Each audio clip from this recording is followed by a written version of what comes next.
Tinubu to Nigerians. The tough times you are experiencing is a necessary sacrifice. This is where I get a bit worried. Okay. You are saying that citizens are sacrificing. Are the people in government sacrificing? Both the executive, the legislators, and the judiciary, are they sacrificing? Eh?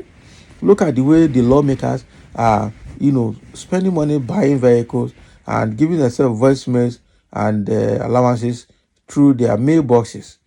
Eh? Look at the way the executive is also spending money at national level.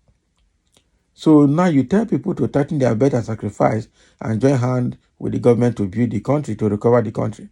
But you guys are not sacrificing.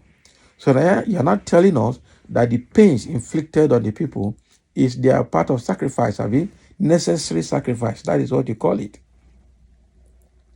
I wonder how this will be a necessary sacrifice, because it's only the people that are always sacrificing. The government don't sacrifice. The officials, the executive, legislators, and the judiciary, they don't sacrifice. Now, wow. President Bola Tinubu has on Wednesday acknowledged that Nigerians are going through tough times due to his decision to remove fuel subsidy and converge the foreign exchange rate. He, however, insisted that the tough times was a necessary sacrifice to guarantee better times in the future. Tinubu stated this at the opening of the 19th All Nigerian Editors Conference organized by the Nigerian Guild of Editors in Uyo, Akwa Ibom State capital. The president, who was represented by the Minister of Information and National Orientation, Mohammed Idris, said he had to remove the first subsidy to save the economy from suffocation.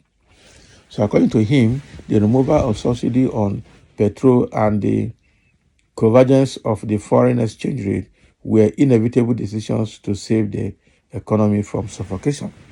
So now that the economy is suffocating, now how do you call that? What do you call that? Though Nigerians are going through tough times in the short term, it is necessary sacrifice that we must make to guarantee a better future. Okay, and that is why we have put in place palliatives and other measures to cushion the effect of these hard times, which is a bridge to the renewed hope agenda, where we will all have lasting smiles on our faces as we turn the tide together. So the palliative that is in place, is it getting to everybody? How did you determine the people or the beneficiaries of the palliative? That is a big question to answer. How can we determine the beneficiaries of that palliative? And what is the quality of the palliative? How continuous is it? What is the frequency and that? And what is the cost of that palliative versus the cost of the subsidy you removed? All of this need to be properly evaluated, because it's a matter of moving the fund from one pocket to another pocket. That is it. And then he went on to say that the president said due to the economic impact of the removal of fuel subsidy, his administration has been taking all necessary measures to alleviate the resulting pain through interventions that are designed to serve as palliatives in the short and medium term, while the nation awaits the long-term benefit of the reforms. Okay, so the palliative thing is short-term. The palliative thing is a short-term. So while we await the long-term benefit, so what will be the long-term benefit is the question. What is the long-term benefit? What is the long-term benefit? So is Naira going to ever come back to 1 Naira to $1, or even $1 to 100 Naira? Will it ever come there?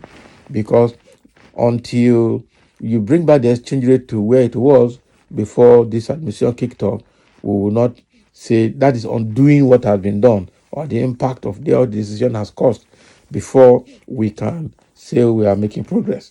And then from there, we begin to appreciate the dollar again, or rather appreciate the Naira against the dollar before we can say we're making progress.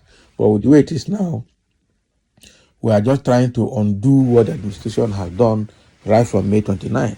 Until that is completed, I will come back to status quo and then start moving Nigeria forward. We will not say we are making progress. As I say, okay, Mr. President is saying palliatives, but most of, even all of we common people don't even smell any palliative. But where is that palliative? Please have concern with us. Let's fear Allah and, resurrection day. Now, wow. Somebody is already insulting themselves here, or don't want to go there.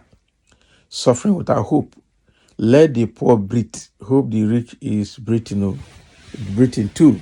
They can't breathe now. Everywhere is choked. Everywhere is choked right now. Someone say, for how long before hunger go wipe person come out? Muslim ticket is working. What has it changed? With Christian ticket can't change as far as it is with APC. The clueless terrorist organization can Satan give good gift. APC is dash People's Congress. Now, wow.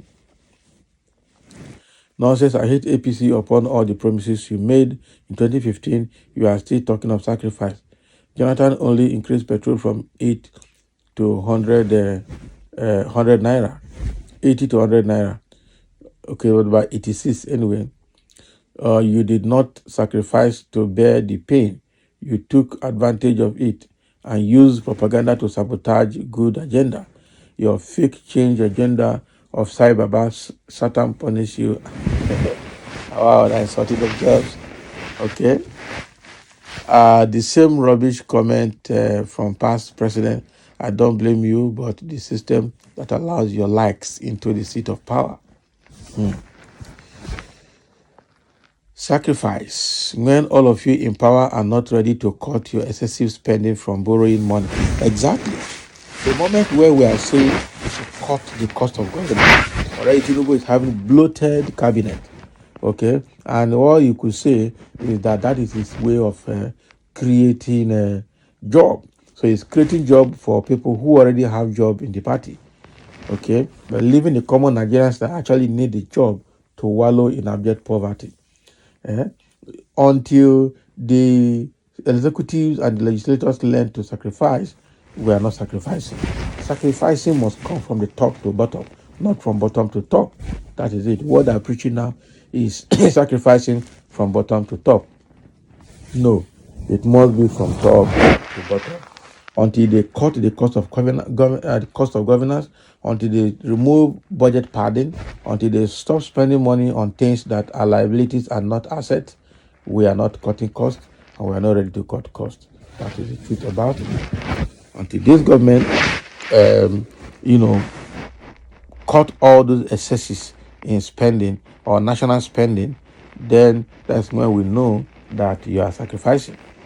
Okay, you cannot tell the people to sacrifice when the government is not sacrificing. It's unacceptable. So that is what is coming from Tinubu, saying that the pain we are getting now is just for a short while, and it is part of the sacrificing that we need to sacrifice for a better future. Let's understand your own perspective, how you understand it, and how you feel about the statement. Thank you for listening, and stay well.